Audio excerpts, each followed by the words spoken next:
नमस्ते स्टूडेंट्स, आप सभी का आपके अपने इस यूट्यूब चैनल ऑल मैथ्स विजय पर तहे दिल से स्वागत है। और कक्षा 10 गणित का लास्ट चैप्टर 15 जो है वो मैंने स्टार्ट कर रखा था। और चैप्टर 15 का स्टूडेंट्स इससे पहले पार्ट नंबर 5 तक अपने क्लियर हो चुके थे। और पांचवा जो पार्ट था उसमें स्टूडेंट्स मैंने आपको आपकी प्रश्नावली 15.1 के उदाहरण नंबर 7 तक के क्वेश्चन क्लियर करवा दिया था। उदाहरण नंबर 7 तक अपने क्लियर कर लिए थे। तो स्टूडेंट्स ये पार्ट नंबर 6 है जिसमें मैं लगातार चलते हुए आपकी प्रश्नावली 15.1 के उदाहरण नंबर जो 7 है, उदाहरण नंबर जो 8 है, वहां से अपने वीडियो को क्लियर करेंगे।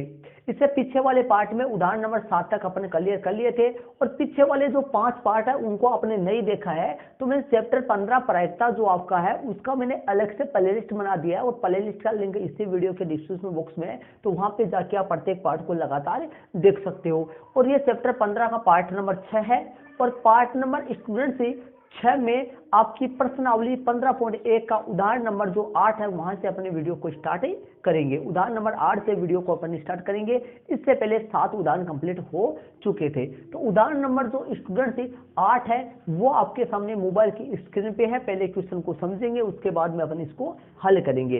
तो देखिए क्या कर रहा है। एक बक्से में 3 नीले, 2 सफेद और 4 लाल कंचे हैं। एक बक्से में 3 तो नीले कंचे हैं, 2 सफेद और 4 लाल कंचे। यदि हमें इस बक्से में से एक कंचा यादृच्छा निकाला जाता है, यदि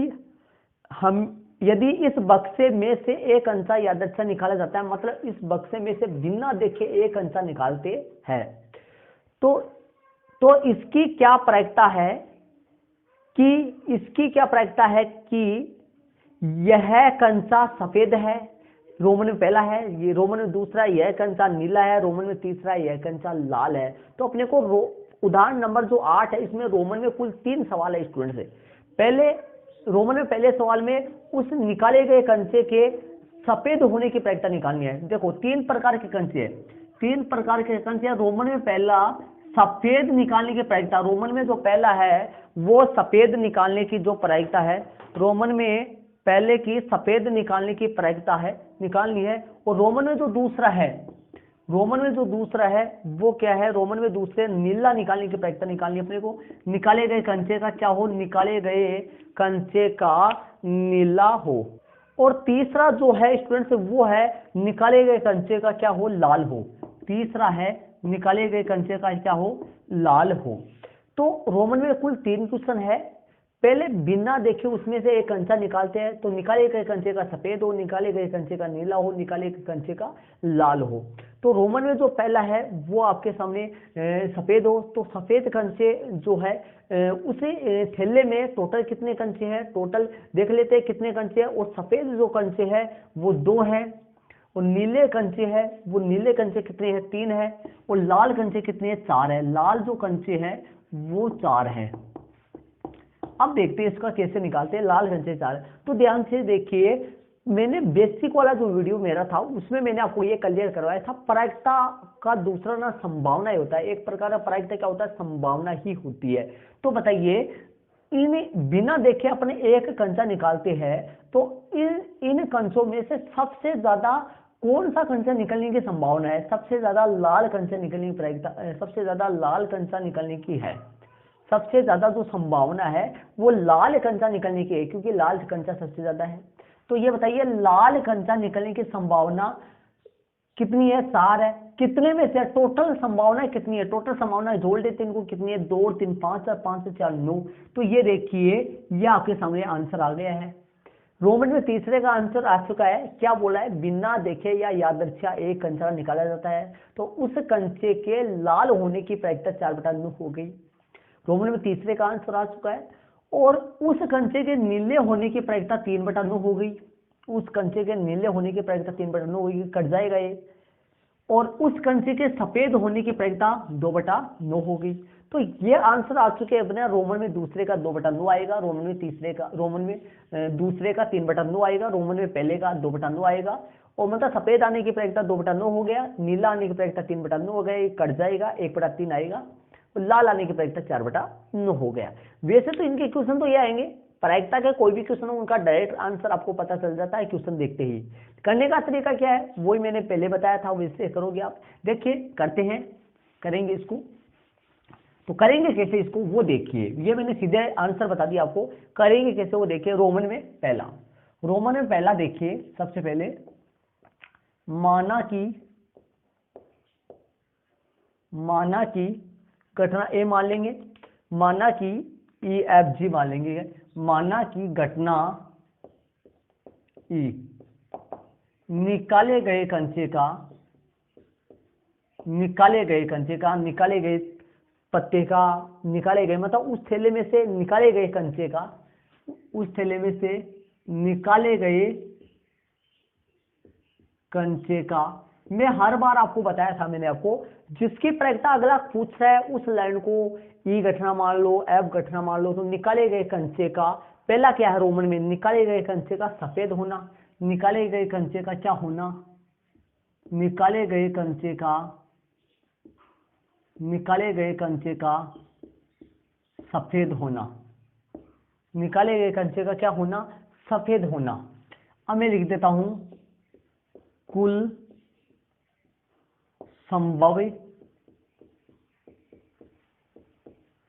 संभव परिणामों की संख्या, कुल संभव परिणामों की संख्या अर्थात NS। एस वाली लाइन तो आएगी नहीं, एस वाली लाइन सिर्फ और सिर्फ सिक्का के सवाल में और पासे के सवाल में आती है ज्यादातर।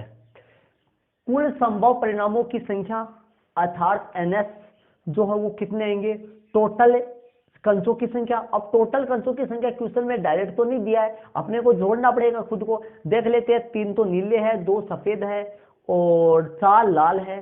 तो लिख देंगे 3 + 2 + 4 बराबर में कितना हो गया 9। 3 + 2 + 4 बराबर में 9 हो गया। 3 2 5 4 9 हो गया।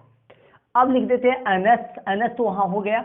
अब लिखते हैं नंबर ऑफ ई, घटना ई के अनुकूल परिणामों की संख्या।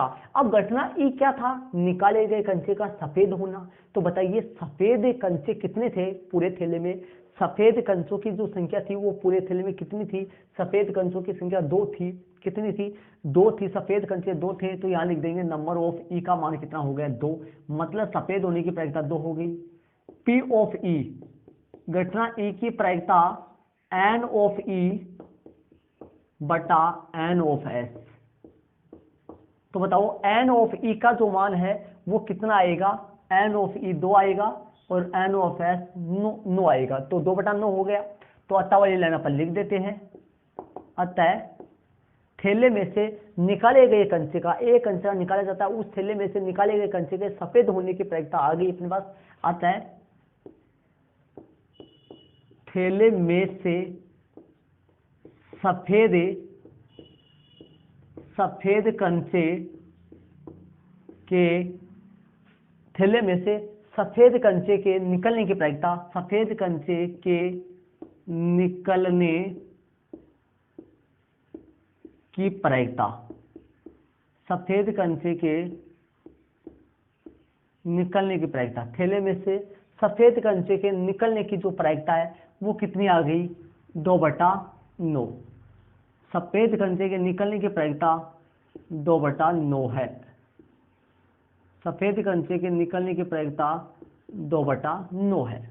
ये इसका आंसर हो गया रोमन में पहले का।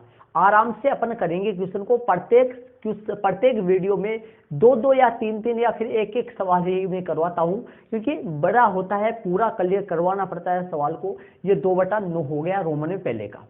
चलते हैं रोमन में दूसरे में। रोमन में दूसरा करते हैं इसी तरीके से, घटना मान लेंगे। रोमन में दूसरा है, माना की घटना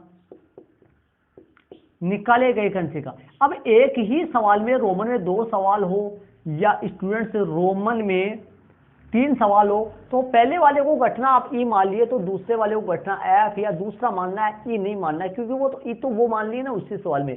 तो माना की घटना कौन सा हो गया, दूसरे वाले सवाल में चलेंगे। माना की घटना एफ, निकाले गए कंचे का एफ जो है वो करेंगे, निकाले गए कंचे का क्या होना, निकाले गए कंचे का, रोमन में दूसरा निकाले गए कंचे का क्या होना, निकाले गए कंचे का नीला होना। रोमन में दूसरा निकाले गए कंचे का क्या होना, नीला होना, निकाले गए कंचे का नीला होना, निकाले गए कंचे का क्या होना, नीला होना। अब NS का मान तो वही होगा, NS का मान तो कितना होगा, 9 होगा। NF नंबर ऑफ F, तो F क्या था, निकाले गए कंचे का नीला होना। अब पूरे उस थैले में टोटल नीले कंचे कितने हैं, नीले कंचे थैले में कितने हैं, 3 नीले कंचे, कितने 3 है, तो यहां पर आ जाएगा 3। तो यहां पर लिख देते हैं P ऑफ F, घटना F की प्रायिकता नंबर ऑफ F बटा नंबर ऑफ S, तो ये आ जाएगा 3/9। कितना आ जाएगा, 3/9, 3/9, 3 एकम 3, 3 तिया 9, तो ये आपके सामने आंसर आ जाएगा 1/3 इसका। 3/9 आया क्योंकि नीले कंचों की संख्या 3 थी, कुल कंचे 9 है, तो 3/9 हो गया, कटने के बाद में 1/3 आ गया। अतः वाली लाइन अपन लिख देंगे। अतः थैले में से सफेद कंचे निकलने की प्रायिकता, अतः थैले में से सफेद कंचे, थैले में से नीले कंचे, ये सफेद क्या आई थी, अब थैले में से नीले कंचे निकलने की प्रायिकता, थैले में से नीले कंचे, नीले कंचे, थैले में से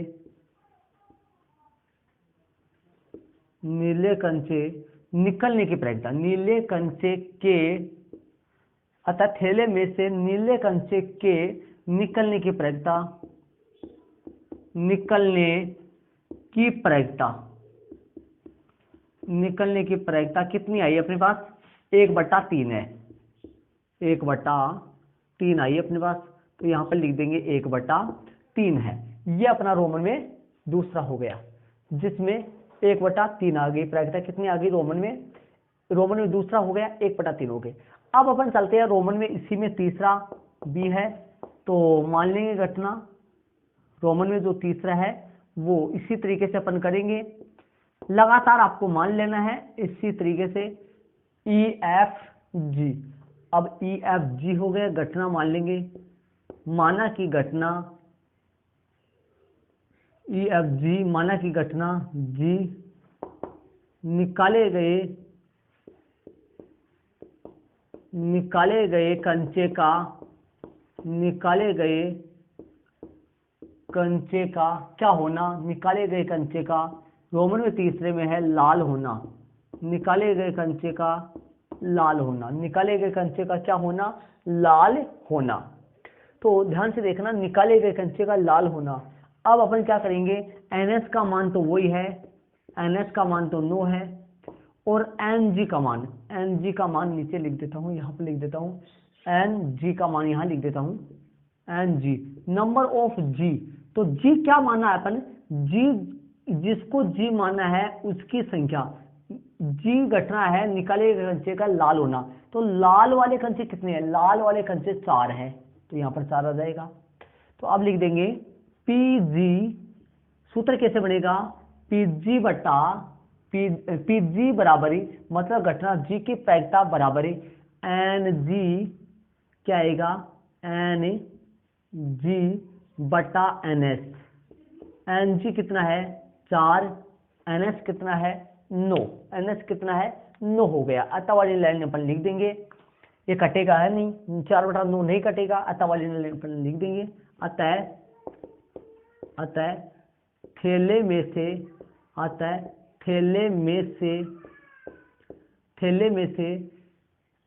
में से लाल कंचा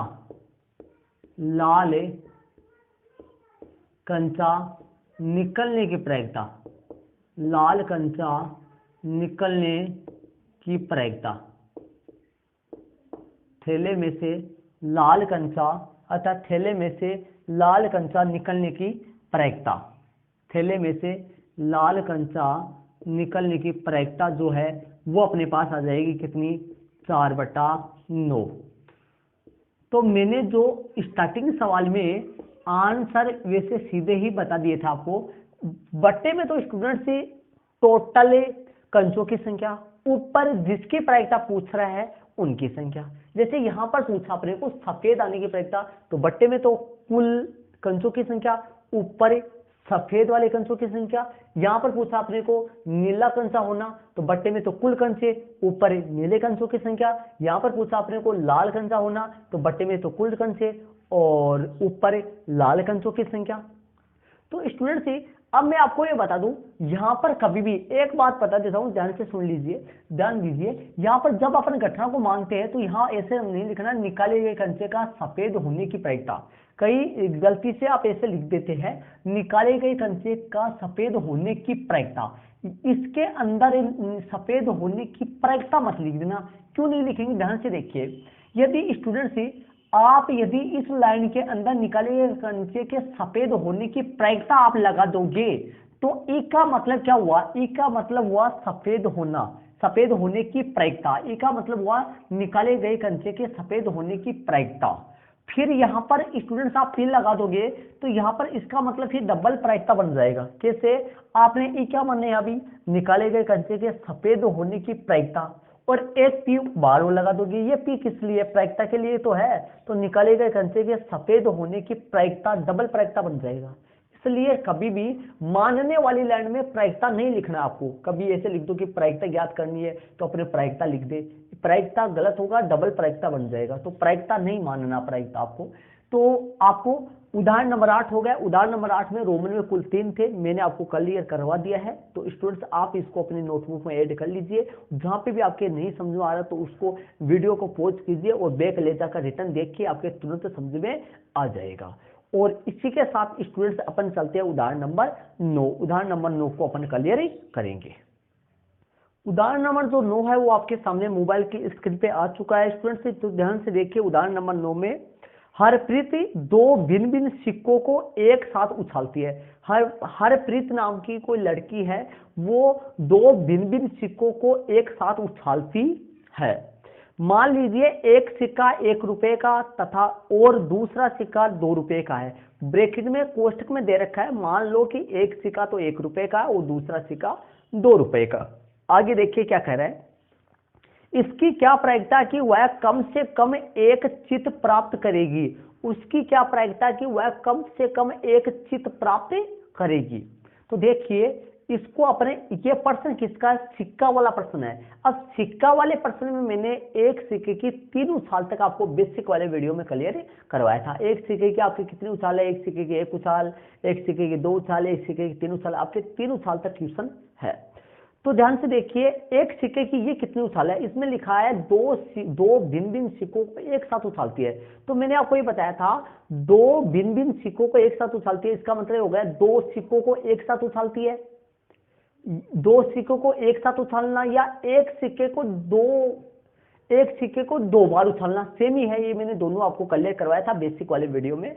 तो 2 सिक्कों को एक साथ उछालना, 2 सिक्कों को एक साथ उछालना या एक सिक्के को 2 बार उछालना, सेम ही बात है। यहां पर लिखा हुआ है 2 सिक्कों को एक साथ उछालना। तो देखिए जिसकी सबसे पहले अपने को क्या करना है, प्रश्न को स्टार्ट करने के लिए जिसकी प्रायिकता अपने को ज्ञात करना उसको मान लेना है ना। तो अपने को प्रायिकता किसकी याद करनी है कि कम से कम एक चित्त प्राप्त होना, कम से कम। तो ये 2 सिक्कों को एक साथ उछालती है, तो यहाँ पर लिख देंगे सिक्कों पर कम से कम, सिक्कों पर कम से कम एक चित्त प्राप्त होना। तो 2 सिक्कों में से कम एक सिक्के पर चित्त प्राप्त होना है। ठीक है, तो अपन घटना को मान लेते हैं। माना कि घटना ई, माना कि घटना ई घटना मान लेते हैं। तो सिक्कों पर कम से कम क्या बोल रहा है, किसकी प्रायिकता निकालनी है कि इसकी क्या प्रायिकता है कि वह कम से कम एक चित्त प्राप्त करेगी। तो दोनों 2 सिक्के उछालती है, तो कम से कम एक सिक्के पर कम से कम एक चित्त प्राप्त करना, कम से कम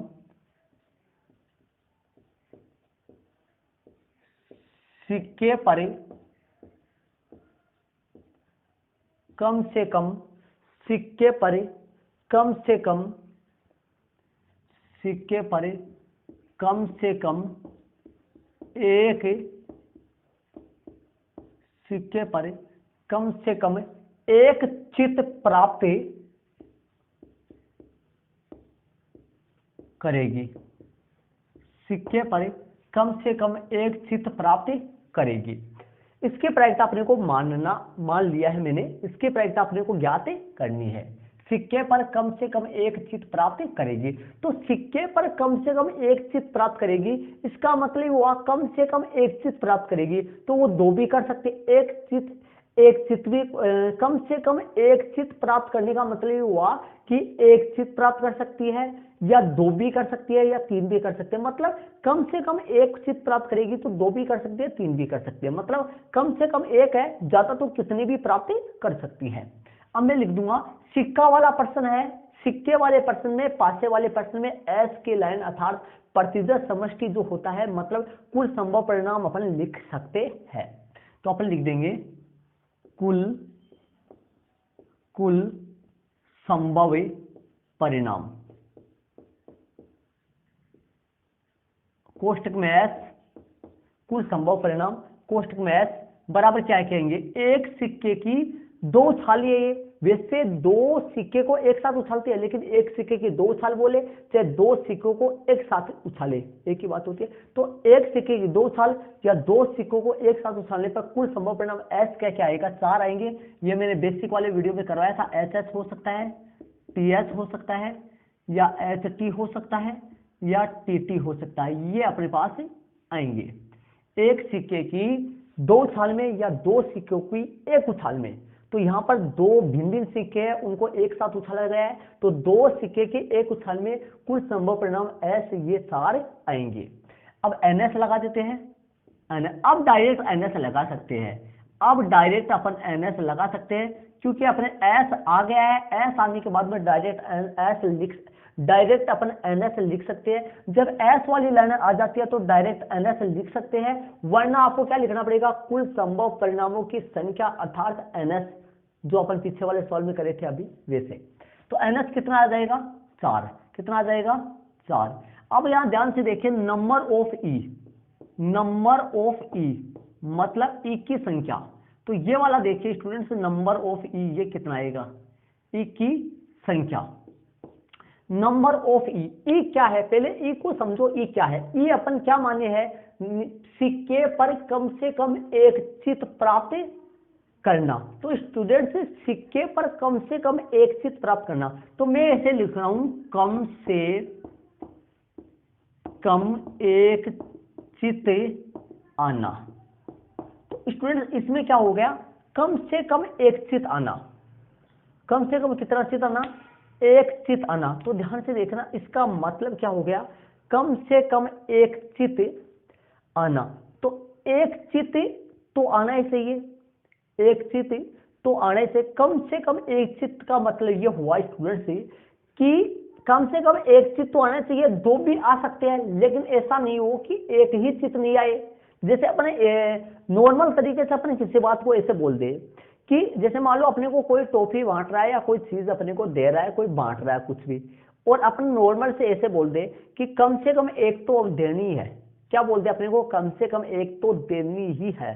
तो अगला क्या करेगा, एक तो आपको देगा, दो भी दे सकता है, तीन भी दे सकता है, चार भी दे सकता है, आगे कितनी भी दे सकता है वो उसकी मर्जी है, लेकिन एक तो अगला आपको देगा। तो इसका मतलब क्या हुआ, कम से कम एक चित आने का मतलब क्या हुआ स्टूडेंट से कि कम से कम एक चित आने का मतलब हुआ एक, यदि दो सिक्के को एक साथ अपन उछाल रहे हैं, प्रश्न है दो सिक्के को एक साथ उछालना, तो दो सिक्के को अपन एक साथ उछाल रहे हैं, तो दोनों सिक्कों में से कम एक पर तो चित आएगा, तो एक पर चित आएगा तो एच टी हो सकता है या टी एस हो सकता है, या हो सकता है दोनों पे चित आ जाए तो एच एस भी हो सकता है। लेकिन ऐसा नहीं हो कि टी टी आए, मतलब ऐसा नहीं हो कि टी टी आए, मतलब ऐसा नहीं हो कि दोनों में से किसी एक पर भी चित नहीं आए, ऐसा नहीं हो सकता। तो ये वाला नहीं आएगा, बाकी ये तीन पूरे आ जाएंगे। तो ध्यान से देखिए यहां पर क्या क्या आ जाएंगे, यहाँ पर इनकी संख्या आ जाएगी 3, नंबर ऑफ ई की संख्या आ जाएगी 3। कौन कौन से, ये यहाँ पर अपन लिख देते हैं, ये यहाँ पर लिख देते हैं। हो सकता है HT आ जाए, हो सकता है दोनों सिक्कों में से एक सिक्के पर चित आ जाए, एक सिक्के पर पट आ जाए, हो सकता है पहले सिक्के पर पट आ जाए, दूसरे पर चित आ जाए, हो सकता है दोनों सिक्कों पे चित आ जाए, ऐसा भी हो सकता है। तो ये टोटल परिणाम कितने हो गए, ऐसे 3 हो गए। ठीक है, पट पट नहीं आएगा, मतलब टी वाले डबल नहीं आएंगे, क्योंकि उनमें तो एक बार भी चित नहीं आ रहा है ना, इसलिए। तो यहां पर ध्यान से देखिए, P ऑफ E, घटना E की प्रायिकता, तो सूत्र क्या बन गया, नंबर ऑफ E बटा नंबर ऑफ S। तो आपके सामने नंबर ऑफ E बटा नंबर ऑफ S का लगा दीजिए मान, नंबर ऑफ E का मान 3 है, नंबर ऑफ S का मान 4 है, तो 3/4 हो गया। अतः वाले लाइन पर लिख देते हैं। फिर मैं आपको और क्लियर कराता हूं, देखिए एक बार। अतः उसके द्वारा, प्रश्न में क्या पूछा था, प्रश्न में पूछा था कि इसकी क्या प्रायिकता है कि वह कम से कम एक चीज प्राप्त करेगी। तो हरप्रीत द्वारा या उसके द्वारा, हरप्रीत द्वारा कम से कम एक चीज प्राप्त करने की प्रायिकता, अतः वाली लाइन अपन लिख देते हैं। तो अतः हरप्रीत द्वारा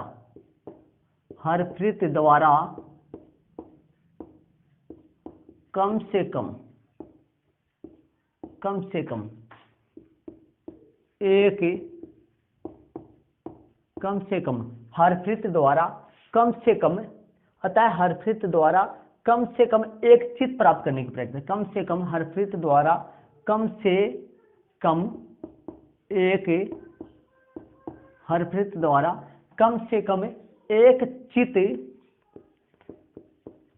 प्राप्त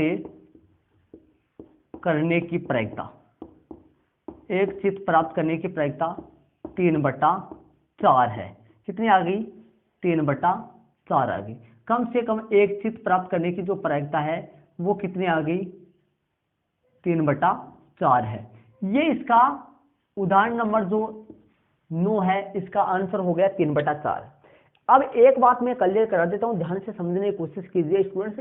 जब भी देखिए कम से कम एक चित प्राप्त करने की प्रायिकता होगी, कम से कम एक चित प्राप्त करने की प्रायिकता 3/4 होगी। तो देखिए यहां पे लिख देता हूं मैं, नोट लगा के ध्यान से समझने की कोशिश कीजिए। यहां पे लिख देता हूं, नोट लगा के यहां लिख देता हूं, समझिए। कम से कम एक चित आना, कम से कम एक चित आना, एक तो ये वाली कम से कम एक चित आना, आपको यहां से दिखाई नहीं दे रहा है, एक मिनट, कम से कम एक चित आना, ये वाली जो घटना है, और भी क्वेश्चन आ सकता है इसके अलावा। देखिए कम से कम एक चित आना, तो यहां लिख देते हैं अपन, कम से कम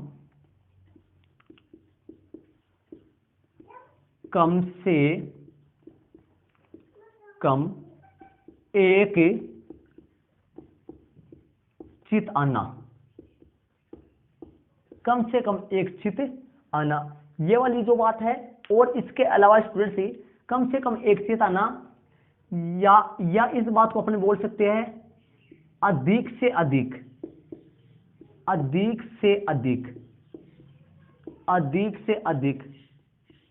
एक पट आना, अधिक से अधिक एक पट आना।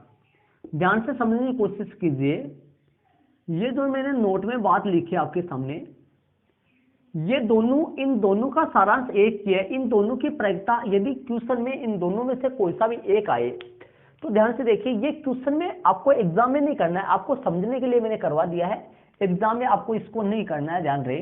तो ये दोनों जो कथन है वो सेम है, तो देखिए दोनों जो कथन है वो सेम है, इन दोनों का सारांश एक ही मतलब होता है, इन दोनों का मतलब एक ही है। देखिए क्या है, ध्यान से देखिए, कम से कम एक चित आना, कम से कम एक चित आना, ये तो आपने देख लिया कि कम से कम एक चित आना, तो कम से कम एक चित आ सकता है, या तो हो सकता है कि एक ऐसा ही, तो इन दोनों में एक ऐसा ही आएंगे, हो सकता है दो चित भी आ सकते हैं।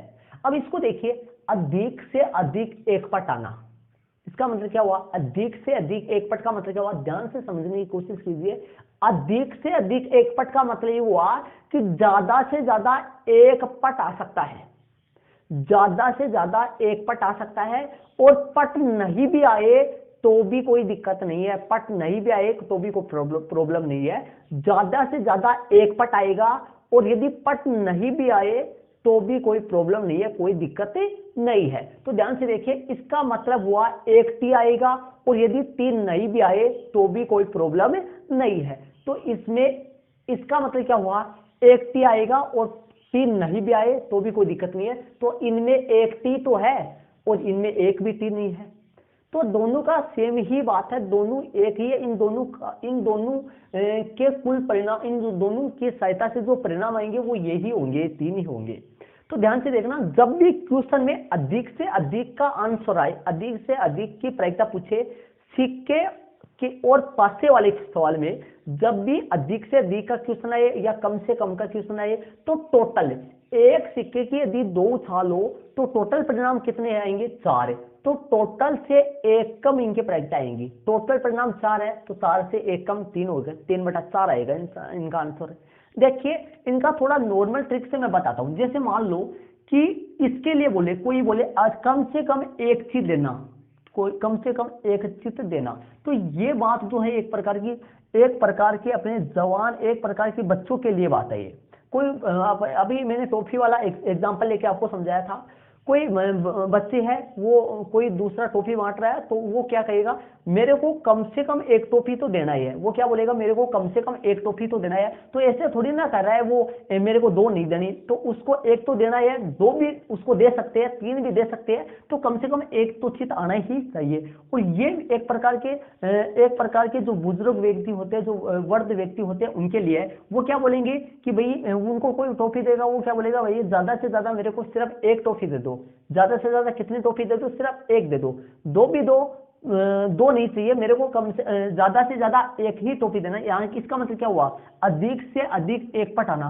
तो वो क्या बोलेगा, मेरे को अधिक से अधिक एक ही टॉफी दे दो, मतलब अधिक से अधिक एक टॉफी दे दो मेरे को, इससे ज्यादा मेरे को नहीं चाहिए। तो इसका मतलब क्या हुआ, ज्यादा से ज्यादा एक दे दो, और नहीं भी दो तो भी चलेगा। इसका मतलब ये हुआ ना। तो इसमें क्या हुआ, एक अधिक से अधिक एक टी आए और टी नहीं भी आए तो भी चलेगा। इसका मतलब ये हुआ कि अधिक से अधिक एक टी आएगा और टी नहीं भी आए तो भी कोई प्रॉब्लम नहीं है। तो इन दोनों भाषाओं का मतलब सेम ही है। यदि क्वेश्चन में अधिक से अधिक आए या कम से कम आए तो इनकी प्रायिकता टोटल से एक कम होगी।